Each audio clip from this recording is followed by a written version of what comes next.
आसमान में बढ़ती हलचल और ईरान पर दबाव बनाता अमेरिका। कहा जा रहा है कि ईरान पर दबाव बढ़ाने के लिए अमेरिका ने बड़ा दांव चल दिया है। दर्जनों अमेरिकी सैन्य विमान उतारे जा रहे हैं। क्या ये सिर्फ सैन्य तैनाती है या फिर किसी बड़े हमले की तैयारी के संकेत हैं? खबर पूरी विस्तार से आज आपको देंगे।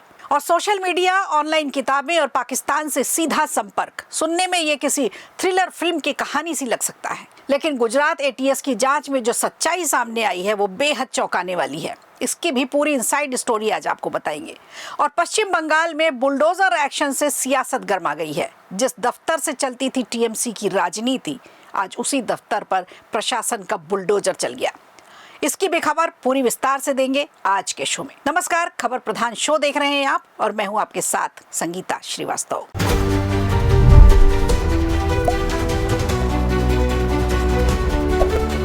शुरुआत करते हैं बड़ी खबर से। इजराइल में पहुंच रहे हैं अमेरिकी रिफ्यूलिंग विमान, जो अब दुनिया की नजरों में आ चुके हैं और इसके साथ ही नई जंग की आशंका भी बढ़ गई है।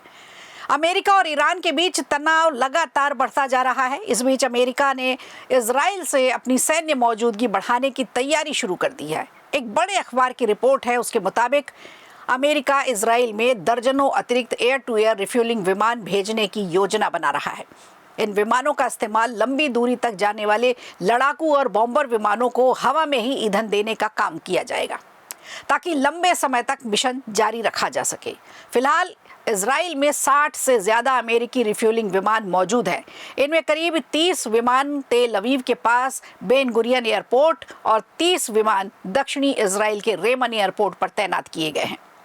अमेरिका अब इनकी संख्या और भी ज्यादा बढ़ाना चाहता है। पेंटागन का मानना है कि बेन गुरियन एयरपोर्ट ज्यादा सुरक्षित विकल्प है, क्योंकि दूसरे सैन्य ठिकानों पर ईरानी मिसाइल और ड्रोन हमलों का खतरा बढ़ गया है। वहीं ट्रंप प्रशासन ईरान के खिलाफ आगे की रणनीति पर अब विचार कर रहा है। व्हाइट हाउस में राष्ट्रपति डोनाल्ड ट्रंप को कई सैन्य विकल्पों की जानकारी दी गई। अमेरिका ईरान पर दबाव बनाना चाहता है और होर्मुज स्ट्रेट को खोले और परमाणु मुद्दों पर अमेरिकी शर्तों को स्वीकार करे। संभावित हमलों में ईरान के बिजली संयंत्र, परमाणु ठिकाने और भूमिगत सुविधाएं निशाने पर हो सकती हैं। इनमें पिकेक्स माउंटेन जैसी जगह भी शामिल है, जहां संदिग्ध भूमिगत परमाणु गतिविधियों को लेकर अमेरिका पहले से ही अपनी नजर बनाए हुए है। इधर होर्मुज स्ट्रेट की बात करें और ईरान के दक्षिणी इलाकों की बात करें तो अमेरिकी हमले यहां लगातार जारी हैं। अमेरिका ने बंदर अब्बास के पास कई पुलों को निशाना बनाया। यह इलाका ईरान के इस्लामिक रिवॉल्यूशनरी गार्ड यानी IRGC के लिए बेहद अहम माना जाता है। जवाब में ईरान ने जॉर्डन, कतर, बहरीन, इराक और कुवैत में मौजूद अमेरिकी सैन्य ठिकानों पर हमले तेज कर दिए। हालांकि अमेरिकी विमानों की तैनाती ने इजराइल में राजनीतिक विवाद भी खड़ा कर दिया है। पहले युद्ध के दौरान इन विमानों की मौजूदगी पर सवाल नहीं उठते थे, लेकिन अब जब सामान्य उड़ानें शुरू हो रही हैं तो इनकी वजह से यात्री उड़ानों पर भी असर पड़ने के लिए चिंता जताई जा रही है। इजराइल में जल्द चुनाव भी होने वाले हैं। ऐसे में परिवहन मंत्री मिरी रेगेव ने इन विमानों को बेन गुरियन एयरपोर्ट से हटाने के लिए या फिर इन्हें सीमित रखने की मांग कर दी है। हालांकि इजरायली रक्षा मंत्रालय और सेना इसका विरोध कर रहे हैं। वॉशिंगटन ने इजराइल से इन विमानों के लिए जगह देने को कहा है। तो अब देखना होगा प्रधानमंत्री नेतन्याहू क्या फैसला लेते हैं। क्या इन विमानों की तैनाती मंजूर की जाएगी या नहीं।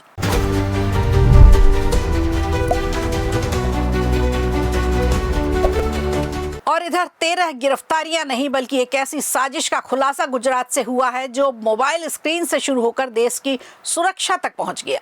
गुजरात एटीएस ने जिस नेटवर्क का पर्दाफाश किया है, उसके तार सीधे पाकिस्तान में बैठे जैश ए मोहम्मद की आकाओं से जोड़े जा रहे हैं। आखिर कैसे सोशल मीडिया, ऑनलाइन किताबों और वीडियो के जरिए युवाओं को कट्टरपंथ की तरफ ढकेला जा रहा है। गुजरात एटीएस ने जैश ए मोहम्मद के एक बड़े स्लीपर सेल का भंडाफोड़ किया है। इस मामले में अब तक 13 आरोपियों को गिरफ्तार किया जा चुका है। एटीएस के मुताबिक ये पाकिस्तान से जुड़े एक बड़े आतंकी नेटवर्क का हिस्सा है।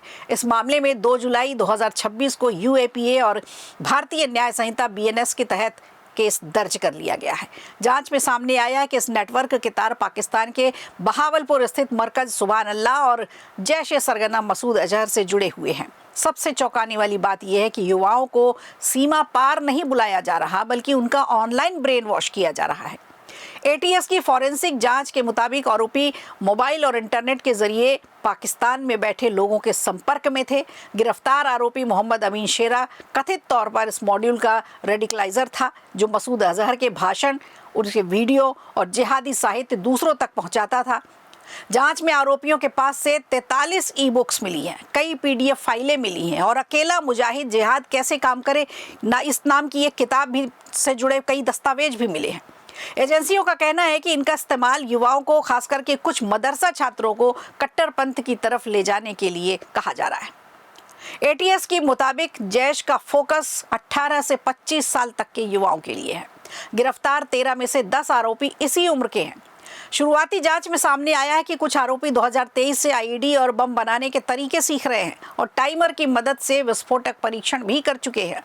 रिपोर्ट्स जो आ रही हैं उसके मुताबिक ऑपरेशन सिंदूर में बहावलपुर स्थित जैश के ठिकानों को नुकसान पहुंचाने के बाद संगठन ने अपनी रणनीति बदली और गुजरात जैसे आर्थिक रूप से संपन्न महत्वपूर्ण राज्य को निशाना बनाना शुरू किया है। जांच में यह भी सामने आया है कि नेटवर्क के कुछ सदस्य जम्मू कश्मीर जाकर AK-47 चलाने की ट्रेनिंग भी ले चुके हैं। इसके अलावा उन्हें कार्बन मोनोऑक्साइड गैस के इस्तेमाल जैसी खतरनाक जानकारी भी दी गई थी।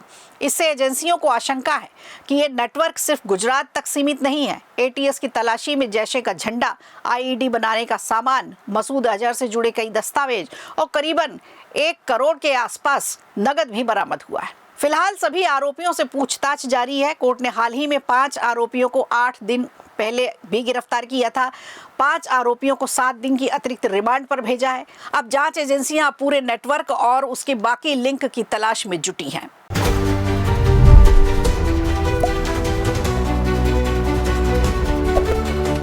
और आइए अब चलते हैं बंगाल, जहां बुलडोजर बनाम सियासत चल रहा है। अभिषेक बैनर्जी के कार्यालय पर चली कार्रवाई ने बंगाल की राजनीति में एक नया तूफान खड़ा कर दिया।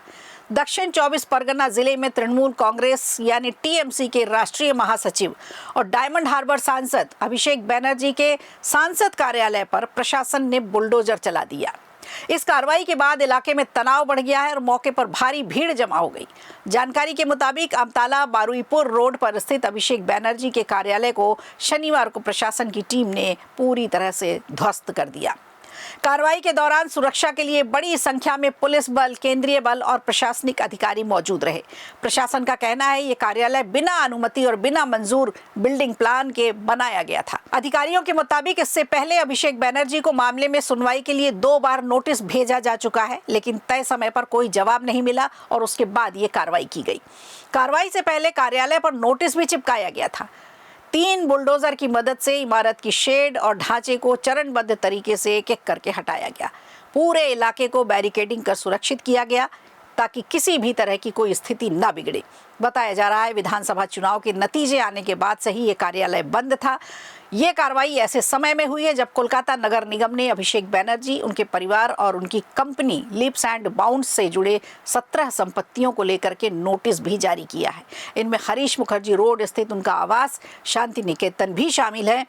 इससे पहले बीजेपी ने अभिषेक बैनर्जी से जुड़ी 43 संपत्तियों की सूची भी जारी कर सवाल उठाए थे। बीजेपी का आरोप था कि इन संपत्तियों को लेकर जांच की जरूरत है। हालांकि इन आरोपों और अब तक हुई कार्रवाई पर टीएमसी या अभिषेक बैनर्जी की तरफ से कोई भी आधिकारिक प्रतिक्रिया सामने नहीं आई है। तो अब देखने वाली बात होगी कि इस बुलडोजर कार्रवाई के बाद टीएमसी क्या जवाब देती है और क्या एक्शन लेती है।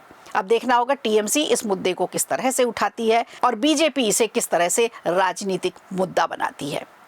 तो खबर प्रधान शो में आज के लिए इतना ही। दीजिए इजाजत, नमस्कार। वीडियो अच्छा लगा हो तो लाइक कीजिए, शेयर कीजिए और कमेंट बॉक्स में हमें जरूर बताइए।